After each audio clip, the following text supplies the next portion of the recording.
Hi hello each and everyone. Welcome to another video in my channel. ఈ వీడియోలో నేను JEE maths 60+ score ఎలా తెచ్చుకోవాలి, ఎటువంటి స్ట్రాటజీస్ వాడాలి, ఎటువంటి టైం టేబుల్ వేసుకోవాలి, అన్ని విషయాలు నేను ఈ వీడియోలో చెప్పబోతున్నాను. ఈ వీడియోని ఎక్కడ స్కిప్ చేయకుండా టిల్ ఎండ్ వరకు చూడండి. అండ్ నేను మీకోసం ఇంత కష్టపడుతున్నప్పుడు మీరు నాకు మినిమం సపోర్ట్ చేయండి. ఈ ఛానల్ని వెళ్ళే ముందు ఒకసారి సబ్స్క్రైబ్ చేసుకుని వెళ్ళిపోతే నాకు కూడా కొంచెం ఎంకరేజ్మెంట్ కలిగినట్టు ఉంటుంది. చూస్తున్నాను కానీ చాలా మంది సబ్స్క్రైబ్ చేసుకోవట్లేదు. ప్రతి వీడియో 500 వరకు వెళ్తుంది కానీ సబ్స్క్రైబర్స్ వస్తే 130లోనే ఉండిపోయారు. మీరు కూడా ఒక సబ్స్క్రైబ్ చేస్తే నాకు కూడా కొంచెం సపోర్టివ్‌గా ఉంటుంది. కాబట్టి వెళ్ళే ముందు ఒకసారి సబ్స్క్రైబ్ చేసేయండి. అండ్ నిన్న మనకి ఇలాగా మన ఛానల్ కామెంట్‌లో ఒకడు అడిగాడు. అన్న మ్యాథ్స్ 60+ స్కోర్ ఎలా చేయాలనేసి. అందువల్లే వాడి కోసమే ఈ వీడియో చేస్తున్నాను. సో బ్రో, ఈ వీడియో నీకోసమే. నీలాగా చూస్తున్న ప్రతి స్టూడెంట్ కోసం. కాబట్టి ఒకసారి చూడు ఈ వీడియోని. మొత్తం అన్నీ క్లియర్ అవుట్‌గా చెప్తున్నాను. ఈ వీడియో నేను ఎలా పడితే అలా చెప్పను. ఫుల్‌గా డీటెయిల్‌గా step by step process 7 steps ఉంటాయి. ఆ 7 స్టెప్ ప్రాసెస్ ఫస్ట్ నుంచి లాస్ట్ టిల్ ఎండ్ వరకు ఎక్కడ స్కిప్ చేయకుండా మొత్తం చూడండి. చాలా క్లారిటీగా చెప్పాను. చాలా మందికి రైజ్ అయ్యే క్వశ్చన్ ఏంటంటే జేఈలో అసలు మ్యాథ్స్ ఎలా ప్రిపేర్ అవ్వాలి? ఆ క్వశ్చన్స్ ప్రాసెస్ చాలా పెద్దగా ఉంది. పీవైక్యూస్ చూస్తుంటే భయమేసేస్తుంది. ఎలా ప్రిపేర్ అవ్వాలి? ఎటువంటివి చేయాలి? ఏం చేయాలి? అనేసి అడుగుతున్నారు. కాబట్టి ఏం చేయాలంటే మీరు ఒకసారి 2024, 25 స్టాటిస్టిక్స్ చూస్తే మీకు స్క్రీన్ మీద పెడుతున్నాను ఒకసారి చూడండి. ఇలా ఈజీ చాలా తక్కువ మార్కులకే 95% వచ్చేస్తుంది. 2024 అంటే జస్ట్ 60 మార్క్స్‌కే వచ్చేసింది. 2025 అయితే కొన్ని షిఫ్ట్‌లో 40 మార్క్స్‌కే వచ్చేసింది. జనవరి షిఫ్ట్స్ 2025లో. కాబట్టి అది పెద్ద కష్టమైతే కాదు. చాలా ఈజీ. కాబట్టి అది ఏం చేయాలి అన్నది చెప్తున్నాను. ఏంటంటే ఈ వీడియో నేను 7 స్టెప్స్‌గా డివైడ్ చేశాను ఇందాక చెప్పినట్టు. ఫస్ట్ స్టెప్ ఏంటంటే first understand the syllabus. First సిలబస్‌ని క్లారిటీగా అర్థం చేసుకోండి. అసలు సిలబస్ అసలు ఎన్ని లెసన్స్ ఉన్నాయి? ఎన్నున్నాయి? అసలు ఇది ఈజీ ఏంటి? టఫ్ ఏంటి? మీడియం లెసన్స్ ఏంటి? ఏ లెసన్ నుంచి ఎంత వెయిటేజ్ వస్తుందో అంతా తెలుసుకోండి. మీకు కొంచెం కష్టం కాబట్టి నేను మన స్క్రీన్ మీద కూడా పెడుతున్నాను. ఒకసారి చూడండి. క్లాస్ 11 నుంచి అంటే ఈ లెసన్స్, క్లాస్ 12 నుంచి ఈ లెసన్స్ ఉన్నాయి. అండ్ మోస్ట్ ఇంపార్టెంట్ లెసన్స్ ఏంటంటే జేఈ మ్యాథ్స్ ఈజీ అండ్ ఎక్కువ క్వెషన్స్ వస్తాయి. ఇంకా ఏమంటే చాలా మంది చేసేయగలరు. ఇటువంటి లెసన్స్ కూడా నేను ఫుల్ ఫిల్టర్ చేసి పెట్టాను. చూడండి. ఏంటంటే ఇవి matrices, binomial theorem, statistics, vector and 3D, trigonometry and definite integration, differential equations. ఇవి ఈ 7 చాప్టర్స్ చాలా ఇంపార్టెంట్. ఇవి టోప్ లెసన్స్. ఎవరు ఎన్నిసార్లు చేసినా కూడా అసలు తడబడరు. మాక్సిమం దీని నుంచి డెఫినెట్ క్వశ్చన్స్ వస్తాయి. వెక్టర్స్ అండ్ 3D నుంచి అయితే అట్లీస్ట్ 4 క్వశ్చన్స్ వరకు తగులుతున్నాయి కొన్ని షిఫ్ట్‌ల్లో. కాబట్టి వదలకండి ఈ లెసన్స్ మాత్రం. మిగతా లెసన్స్ మీరు చెయ్యండి. నేను వెయిటేజ్ కూడా ఆల్రెడీ స్క్రీన్ మీద పెట్టాను చూసుకొని. స్క్రీన్ షాట్ తీసుకుంటే తీసుకోండి. లేకపోతే నీకు ఈ పీడిఎఫ్ కావాలంటే కింద డిస్క్రిప్షన్‌లో కూడా పీడిఎఫ్ పెడతాను. ఒకసారి చూసేయండి.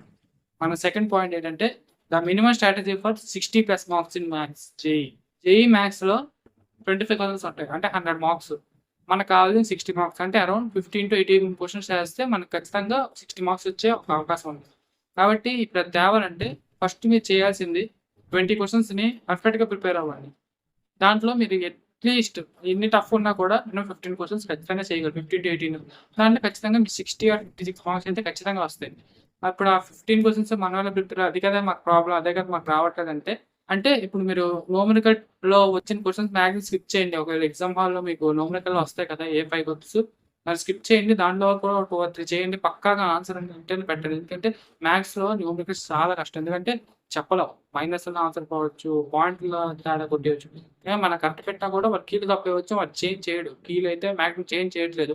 నా షిఫ్ట్‌లో కూడా 5 మిస్టేక్స్ వచ్చాయి. ఆడు ఓన్లీ 2 మాత్రమే చేంజ్ చేశాడు. మిగతా 3 చేంజ్ కూడా చేయలేదు. చాలా బాధపడ్డాను. కాబట్టి చేంజ్ చేయడు. కాబట్టి మ్యాథ్స్ న్యూమరికల్స్ పెట్టే ముందు ఆలోచించుకోండి. పెట్టకపోవడం అయితే మంచిది. అవాయిడ్ చేయండి న్యూమరికల్స్. కాబట్టి మన టార్గెట్ ఏంటంటే ఆ మిగిలిపోయిన మల్టిపుల్ చాయిస్ 20 క్వెషన్స్.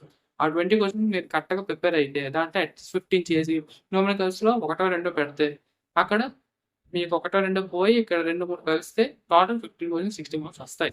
నెక్స్ట్ మన థర్డ్ స్టెప్ ఏంటంటే టైమ్ టేబుల్ అండ్ ప్లానింగ్. ముందు మనం ఎంత ప్రిపేర్ అయినా కూడా ఫస్ట్ టైమ్ టేబుల్ ఉండాలి. ఎందుకంటే ఒక షెడ్యూల్ ఉండాలి. దాని లేకపోతే మీరు ఎంత ప్రిపేర్ అయినా వేస్టే. అది నేను చాలా సార్లు చెప్పాను. మళ్ళీ చెప్తున్నాను. ఇప్పుడు మ్యాథ్స్ కంటూ ఆ టైమ్ టేబుల్ ఏంటంటే మినిమమ్ డైలీ మ్యాథ్స్‌కి ఒక 3 అవర్స్ అంటూ టైం షెడ్యూల్ చేసుకోవాలి. మీరు ప్లాన్ డెడికేషన్‌గా రెడీ చేసే ఉండాలి. ఎందుకంటే మ్యాథ్స్ అంటే కొంచెం టైం టేకెన్ ప్రాసెస్ అది. అంతకు మించి ఎవడేం చెప్పలేడు. ఆ 3 అవర్స్‌లో మీరు 1 అవర్ కాన్సెప్ట్‌కి ఇంకా ఉన్న సింపుల్ ప్రాబ్లమ్స్‌కి ఒక 1 అవర్ ఇంకా పీవైక్యూస్‌కి ఒక 1 అవర్. ఈ 3 అవర్స్ వన్ అవర్ మీరు విడగొట్టుకొని కరెక్ట్‌గా చదివితే ఈజీ. ఇంకా వీక్లీ టార్గెట్ ఏంటంటే మీకు వీక్లీ 2 చాప్టర్స్ ఖచ్చితంగా కంప్లీట్ చేయాలి. అంటే ప్రాబ్లమ్స్ అట్‌లీస్ట్. మీకు మ్యాథ్స్‌లో ఒక లెసన్ ఫుల్‌గా గ్రిప్ అవ్వాలంటే మినిమమ్ ఆ చాప్టర్ నుంచి లేకపోతే ఒక సబ్ టాపిక్ నుంచి ఒక 20-30 ప్రాబ్లమ్స్ చేయాలి. ఓవరాల్ ఒక లెసన్ మొత్తం మీకు గ్రిప్ రావాలంటే మినిమమ్ 100 పైన ప్రాబ్లమ్స్ చేయాలి. అంతవరకు మీకు గ్రిప్ అయితే రాదు. ప్రాబ్లమ్ చేయడమే కష్టం కదా! నువ్వు ప్రాబ్లమ్ చేసేయమంటున్నావు. ఒక ప్రాబ్లమ్స్ అర్థం చేసుకోవడానికి టైం పడుతుంది. అంటే ఓకే. టైం పడుతుంది. నేను చెప్పాను కదా! ఇందాక ఈజీ లెసన్స్. ఆ లెసన్స్ ప్రిపేర్ అవ్వండి. ఇంకా మీకు ఒకవేళ షార్ట్ నోట్స్ ఏమైనా కావాలంటే కింద డిస్క్రిప్షన్‌లో కూడా నేను నా షార్ట్ నోట్స్ రాసుకుంది పెట్టాను. ఒకసారి చూడండి. కానీ నేనిది ఎక్కడ ఏ ఇన్‌స్టిట్యూట్ వాళ్ళది తీసి పెట్టలేదు. నేను సొంతంగా నా మట్టు నేనెక్కడ ప్రిపేర్ అయ్యానో నా షార్ట్ నోట్స్ రాసి పెట్టాను. నీకు తెలిసిందే నా జేఈఈ మెయిన్స్ పర్సెంటేజ్ 97% వచ్చింది మ్యాథ్స్‌లో. 2 అటెంప్ట్స్‌లో కూడా. కాబట్టి పెట్టాను. నేను ఇదే ప్రిపేర్ అయ్యాను. ఈ షార్ట్ నోట్సే. సరే చూసేయండి. ఓకే. నెక్స్ట్ ఫోర్త్ పాయింట్ ఏంటంటే రిసోర్సెస్ అండ్ బుక్స్. ఇప్పుడు బుక్స్ కోసం అంటే మనం ఆల్రెడీ ఒక సెపరేట్‌గా ఒక వీడియోనే చేశాను. ఆ వీడియో కావాలంటే ఇక్కడ పెడతాను. ఒకసారి చూసేయండి. లేకపోతే కింద పిన్ బాక్స్ లేకపోతే ఇక్కడ ఐ బటన్‌లో కూడా పెడతాను చూసేయండి ఆ వీడియో. లేదు ఇప్పుడు ఆ వీడియో వరకు ఎందుకెళ్తాం టోటల్ వీడియో అంటే మాత్రం సింపుల్‌గా చెప్పాలంటే books first NCERT book. NCERT book అనేది చాలా ఇంపార్టెంట్. మ్యాథ్స్ కంటే అంత కాదు గానీ ఒకసారి చూసేయండి. ఎన్‌సీఈఆర్‌టీ ఎగ్జామ్స్ టచ్ చేసి వెళ్ళిపోండి. తర్వాత ఆర్‌డీ శర్మ. ఆర్‌డీ శర్మకి 2 వాల్యూమ్స్ ఉంటాయి. ఆ 2 వాల్యూమ్స్ కూడా ఇంపార్టెంటే. మీకు దాంట్లో కాన్సెప్ట్ ఉంటది, ప్రాబ్లమ్స్ ఉంటాయి, పీవైక్యూస్ అన్నీ ఉంటాయి. చాలా బావుంటది. RD Sharma 2 volumes. అంటే కొంచెం రేట్ ఎక్కువ ఉంటది. అయినా పర్వాలేదు తీసుకోండి. అండ్ పీవైక్యూస్ కంటూ బుక్స్ కొనాలి. నన్నడిగితే మాత్రం దిశ బుక్స్ అనేవి పీవైక్యూస్ చాలా బెస్ట్. లేదు నాకు అంత బడ్జెట్ లేదంటే మాత్రం మార్క్స్ యాప్ ఉంది. మార్క్స్ యాప్‌లో ఫ్రీగా ఉంటాయి. లేదన్నా ఇంత అంటే ఇంత బడ్జెట్ అంటే కష్టం. ఒక 2000 దాకా అవుతుంది. ఒక్క మ్యాథ్స్‌కే ఇంత బడ్జెట్ నేను పెట్టలేనంటే ఒక యూట్యూబ్ ఛానెల్ సజెస్ట్ చేయన్నా అంటే హిందీలోనే ఉంటాయి. తెలుగులో అంత గొప్పగా అయితే చెప్పట్లేదు. ఆల్రెడీ చూసాను. హిందీలో అయితే math and go. Math and go అనే యూట్యూబ్ ఛానల్ చాలా చెప్తారు. అంటే మార్క్స్ యాప్ ఇందాక చెప్పాను కదా! అది కూడా వీళ్ళదే. చెప్తారు. ఇంకా అమంది అథర్వ. ఈయన కూడా బానే చెప్తారు. ఇంకా పీడబ్ల్యూ అంటే ఫిజిక్స్ వాళ్ళు. ఫిజిక్స్ వాళ్ళు ఓన్లీ మ్యాథ్స్ లెక్చర్స్ మాత్రం చాలా చెప్తారు. ఫిజిక్స్ చెప్తారు. మ్యాథ్స్ ఇంకా చెప్తారు. ఈ 3 యూట్యూబ్ ఛానెల్ అయితే ఇప్పుడు తోపు. ట్రెండింగ్‌లో అయితే ఇవే ఉన్నాయి. చాలామంది ఇవే ఫాలో అవుతున్నారు. మీకు ఒకవేళ కావాలంటే ఇవి ఫాలో అవ్వకుండా విని చూడండి. మీకు అర్థమైతే ఓకే. అర్థం కాకపోతే బుక్స్ కొనండి. అంతే. నెక్స్ట్ ఫిఫ్త్ స్టెప్ ఏంటంటే పీవైక్యూస్. పీవైక్యూస్ మ్యాథ్స్‌లో గోల్డ్ లాంటివి. అంటే సూపర్. అంటే ఇప్పుడు ఫిజిక్స్, కెమిస్ట్రీతో కంటే మ్యాథ్స్‌లోనే మాక్సిమం రిపీటెడ్ పీవైక్యూస్ అయితే మాత్రం నేను చాలా చూసాను. Mainly matrices, vectors, trigonometry, algebra. ఈ 4 చాప్టర్స్ ఆల్జీబ్రా అంటే ఒక 9 లెసన్స్ దాకా వస్తాయి ఒప్పుకుంటా గానీ, మెయిన్‌లీ ఈ 4 టాపిక్స్ నుంచి అయితే మాత్రం మోస్ట్‌లీ రిపీటెడ్ కేటగరీ ఇది. అంటే ప్రతి ఇయర్ రిపీట్ అవుతాయి. అది రిపీటెడ్ మోడల్స్ అంటే మ్యాట్రిక్స్ క్వెషన్స్ అయితే పడిపోవు. కానీ రిపీట్ అయితే మాత్రం అవుతాయి. మీరు చాప్టర్ వైస్ అనాలిసిస్ కరెక్ట్‌గా చేసి, ఇటువంటి రిపీటెడ్ టైప్ ప్రాబ్లమ్స్ మీరు చేస్తే, రిపీటెడ్ టైప్ చేస్తే మీకు ఆల్రెడీ సగం పేపర్ అయిపోద్ది. ఒకటి గుర్తుపెట్టుకోండి మ్యాథ్స్ వస్తే హాఫ్ ఆఫ్ ది పేపర్ అయితే మీరు ఆల్రెడీ కవర్ చేసినట్టే. ఓకేనా? అందువల్లే మ్యాథ్స్ అయితే లీవ్ చేయకండి. చాలామంది లీవ్ చేసేయడం వల్లే ఈ రోజుల్లో మ్యాథ్స్ లీవ్ చేయడం వల్లే అక్కడ టాపర్స్ అనేవారు ఇంకా బేగ్ అయిపోతున్నారు. ఒకసారి ఆలోచించండి. మ్యాథ్స్ లీవ్ చేయడం వల్ల 40 మార్క్స్, 50 మార్క్స్ కిందకొస్తున్నాయి. అక్కడ ఫిజిక్స్ 80, 70 వచ్చినా కూడా మీకు 99 రాదు. కానీ మ్యాథ్స్ ఉత్త 40కి, 50కి ఈజీగా వచ్చేస్తున్నాయి. Last 2 years. నాకు తెలిసి ఈ ఇయర్ కూడా అలాగే ఉంటుంది. 2026 కూడా ఈజీగా తక్కువ మార్కులతో వచ్చేద్ది. నేను మీకు ఒక అన్నలాగా ప్రొవైడ్ చేస్తాను. మీకేదైనా డౌట్ ఉంటే మాత్రం కింద ఇన్‌స్టాగ్రామ్ లింక్ ఉంటది. వెళ్లి ఇన్‌స్టాగ్రామ్‌లో డౌట్ అడగండి. లేదు నాకు ఇన్‌స్టాగ్రామ్ లేదన్నా అంటే కామెంట్‌లో కూడా అడగండి. నేను ఖచ్చితంగా చాలా మందికి రిప్లైస్ కూడా ఇచ్చాను. థాంక్స్ కూడా చెప్పారు. అడగండి డౌట్స్ అయితే. ఎటువంటి మొహమాట పడకండి. నేను ఏ డౌట్ అయినా క్లియర్ చేస్తాను. మీకు ప్రిపరేషన్‌లో ఒక అన్నలాగా. అండ్ మన సిక్స్త్ మిస్టేక్ ఏంటంటే అవాయిడ్ దోస్ మిస్టేక్స్. మిస్టేక్ చేయడం. మిస్టేక్ చేయడం ఒక మిస్టేక్. ఏంటంటే చాలా మంది చాలా మిస్టేక్స్ చేస్తారు ఈ ప్రిపరేషన్‌లో. మోస్ట్‌లీ నేను చాలా మందిలో కనిపెట్టిన ఈ 3 మిస్టేక్స్ ఏంటంటే డిఫికల్ట్ టాపిక్స్‌ని ఫస్ట్ టచ్ చేసేస్తారు. డిఫికల్ట్ టాపిక్స్ అంటే ఉంటాయిరా బాబు! ఏఓడీ ఉంటది. ఇంకా పెర్ముటేషన్, కాంబినేషన్, ప్రాబబిలిటీ ఒక డిఫికల్ట్ టాపిక్స్ ఇవి. ఐఐటీ వాళ్ళు కూడా కొంచెం తడబడతారు ఐఐటీ చదివినోళ్ళు. ఇటువంటి డిఫికల్ట్ టాపిక్స్‌ని ఒకేసారి టచ్ చేసేయడం వల్ల ఆ ప్రాబ్లమ్స్ చూడగానే చిరాకొచ్చేస్తది. అసలే పెర్ముటేషన్ అంటేనే అదొక మైండ్ థింకింగ్ ప్రాసెస్. కాబట్టి డిఫికల్ట్ టాపిక్స్‌ని టచ్ చేయకండి. ఇంకా ఎగ్జామ్‌కి 1 మంత్ ముందు మీరు ఎటువంటి న్యూ టాపిక్‌ని కూడా మీరు చేయకండి. ఇంకా పీవైక్యూస్ చేయకుండా మీరైతే మీ ఎగ్జామ్ హాల్‌కైతే ఎళ్ళకండి. న్యూ టాపిక్‌ని టచ్ చేయకండి. పీవైక్యూస్ చేయకండి, ఎళ్ళకండి. స్టార్టింగ్‌లోనే డిఫికల్ట్ టాపిక్‌ని అయితే టచ్ చేయకండి. అండ్ ఫోర్త్ చెప్పడం మర్చిపోయాను. మిస్టేక్స్‌ని అవాయిడ్ చేయండి. ఇంకా మాక్ టెస్ట్‌లో కూడా అనాలిసిస్ చేసుకోండి. మీకు ఏ మిస్టేక్స్ వచ్చి ఒకసారి ఎర్రర్ నోట్స్ రాసుకోండి. మ్యాథ్స్‌లో అయితే ఎర్రర్ నోట్స్ చాలా ఇంపార్టెంట్. ఫిజిక్స్‌లో రాసినా రాయకపోయినా పర్లేదు. మ్యాథ్స్ అయితే ఖచ్చితంగా ఎర్రర్ నోట్స్ రాయండి. ఎందుకంటే మ్యాథ్స్‌లో ప్రతి చిన్నది డౌటే. ప్రతి స్టెప్పు డౌటే. మీ ఫ్రెండ్స్‌ని అడగండి. చాలా డౌట్స్ క్లియర్ అవుతాయి. సార్‌ని అడగండి. చాలా డౌట్స్ క్లియర్ అవుతాయి. ఒకసారి ట్రై చేయండి మీ ఒట్టు మీరు. అండ్ మన లాస్ట్ ఫైనల్ సెవెంత్ స్టెప్ ఏంటంటే బిఫోర్ ఎగ్జామ్. ఎగ్జామ్ ముందు preparation. Just 1 month preparation process. అంతే సెవెంత్ స్టెప్. ఏంటంటే డైలీ 1 మాక్ టెస్ట్. ఇంకా అనాలిసిస్. ఇంకేముంచో రివైజ్ ఫార్ములాస్ ఎవ్రీడే. రోజు ఫార్ములాస్ రివైజ్ చేయాలి. ఇంకా అంటే focus on strong and medium topics only. ఇంకా గెస్సెస్ పెట్టడం మాత్రం ఆపేయండి అది. ఇంకా ఫ్రాంక్‌గా చెప్పేస్తున్నాను. గెస్సెస్ పెట్టడం ఆపేయండి. చాలా మంది గెస్సెస్ పెట్టేస్తారు. నేనైతే గెస్ చేసి పెట్టడం అంటే నేను చాలా పెట్టేవాడిని గెస్ చేసి. కానీ తర్వాత చాలా బాధపడ్డాను. గెస్ చేసి అనవసరంగా పెట్టానని. గెస్ చేసి మాత్రం పెట్టడం ఆపేయండి. మీకు 0 మార్కులు చెప్పాలి మైనస్‌లోకి వెళ్ళిపోయినా పర్లేదు మ్యాథ్స్. కానీ గెస్ చేసి మాత్రం పెట్టకండి. మీకు వచ్చేదేమి ఉండదు. ఆలోచించండి. 50, 50 అంటారు గానీ 50, 50 అయితే కాదు. 10, 90 అంతే. మీకు 10% అయితే రాదు. 90% అయితే మీకు రాంగ్ అవ్వడానికి ఛాన్స్ ఉంది. కాబట్టి వద్దు. ప్లీజ్ గెస్ అయితే పెట్టకండి. ఓకే. 7 స్టెప్స్ అయితే అయిపోయాయి. నిజంగా ఇప్పుడు నేను చెప్పినవన్నీ మీరు పద్ధతి ప్రకారం ఈ 6 మంత్స్ చేస్తే మాత్రం మిమ్మల్ని ఎవడు ఆపలేడు. యాక్చువల్‌గా ఫస్ట్ ఈ 60 మార్క్స్ మీరు అచీవ్ చేశారనుకోండి ఏదో మాక్ టెస్ట్ మీకు మంచి ఊపొచ్చేస్తది. ఎందుకంటే 60 మార్క్స్ మ్యాథ్స్ అంటే చాలా కష్టం. అది మీకు తెలుస్తది. ఒకసారి మీ ఫస్ట్ అటెంప్ట్ అయ్యింది. మీరే చాలా మంది కామెంట్స్ చేస్తారు. బాబు ఏంట్రా బాబు పేపర్ చేయలేకపోయాననేసి 60 మార్క్స్ రావడం చాలా కష్టం. ఈ 60 మార్క్స్ వచ్చాయంటే మీరు టాప్ పర్సనే నిజం చెప్తున్నాను. మీకు ఒక స్థాయి ఉందనే మ్యాథ్స్‌లో బీటెక్‌లో కూడా మీకు మంచి ఆపర్చునిటీస్ ఉంటాయి. కాబట్టి మ్యాథ్స్ అయితే లీవ్ చేయకండి దయచేసి. ఫిజిక్స్, కెమిస్ట్రీ ఎవ్వడైనా చేస్తారు. కానీ మ్యాథ్స్ చేసినోడే గ్రేట్. అండ్ మీకు మ్యాథ్స్ చేస్తేనే ఇక్కడ ఫిజికల్ కెమిస్ట్రీ ఈజీ అవుతుంది. అక్కడ ఫిజిక్స్‌లో డిఫరెంట్ టైప్ ఆఫ్ ఇంటిగ్రేషన్స్ చాలా తగులుతాయి ఫిజిక్స్‌లో.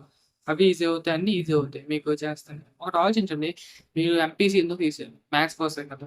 అటువంటిది మీరు మ్యాథ్స్‌లో చూసే భయపడిపోయి జేఈఈకెళ్ళిపోతే ఎందుకు?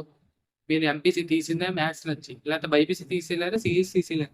మీ నాన్న ఫోర్స్ చేశారు. లేకపోతే ఫ్రెండ్స్ తీసారని తీసారా ఏంటి? కాదు కదా! మీకు మ్యాథ్స్ ఇంట్రెస్ట్ కాబట్టి తీశారు. కాబట్టి మీరు ఫోకస్ చేయండి. మీరు జేఈఈ చదువుతున్నారంటే మ్యాథ్స్‌లో ఫోకస్ చేయండి. రిజల్ట్ ఏదైతే అది అయ్యిద్ది. కానీ మీరు మాత్రం మ్యాథ్స్ వదలకండి. నేను షార్ట్ నోట్స్ కూడా పెట్టాను చెప్పాను. ఒకసారి చూడండి. మ్యాథ్స్ అనేది ఎట్ ఎ టైమ్ అందరికీ వచ్చేది. అదొక పెద్ద వండర్‌ఫుల్ సబ్జెక్ట్ అయితే కాదు. వెంటనే అయితే రాదు. మీకు ఒక స్టోరీ చెప్పమంటారా? ఇన్‌స్పైరింగ్ స్టోరీ ఏంటంటే అది నా స్టోరీయే. నా లాస్ట్ ఇయర్ నేను డ్రాప్ చేసి స్టూడెంట్ అంటే మీ అందరికీ తెలిసిన విషయమే. నేను నా లాస్ట్ ఇయర్ 2024 జనవరి రాసినప్పుడు నాకు 14 మార్క్సే వచ్చాయి మ్యాథ్స్‌లో.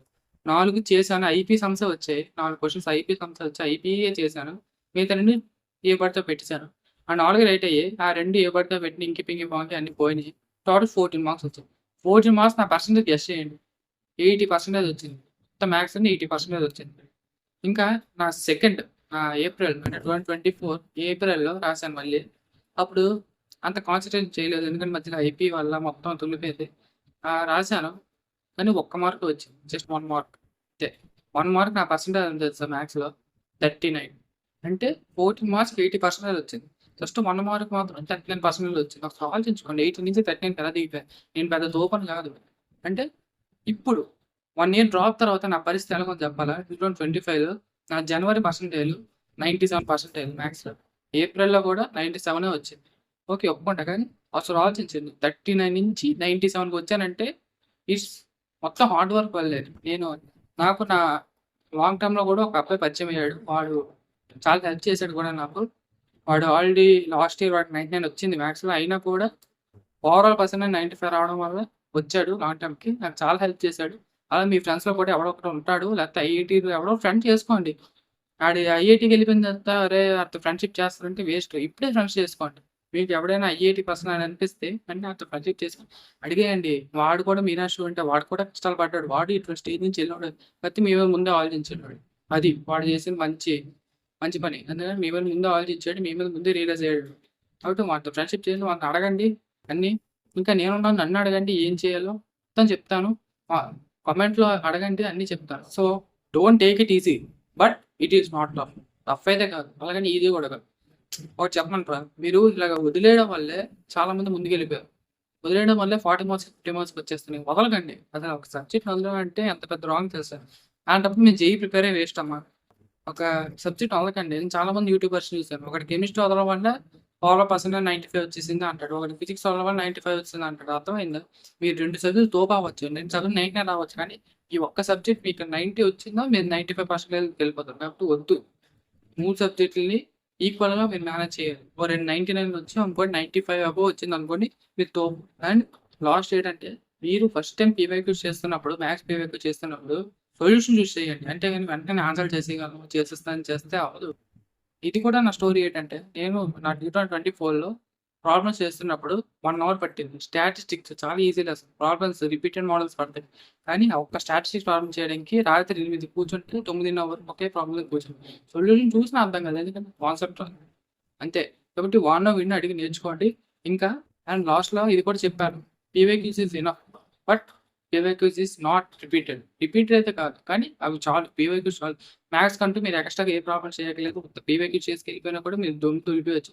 కానీ మోడల్స్ మాత్రం మీరు రీడ్ అవుతే యాస్ టీజ్ క్వెషన్ రిపీట్ అయిపోవాలి. ఆన్సర్ రిపీట్ అవ్వడం మాత్రం ఎప్పటికీ జరగదు. అది జేఈఈ కెరియర్‌లోనే లేదు ఎక్కడ.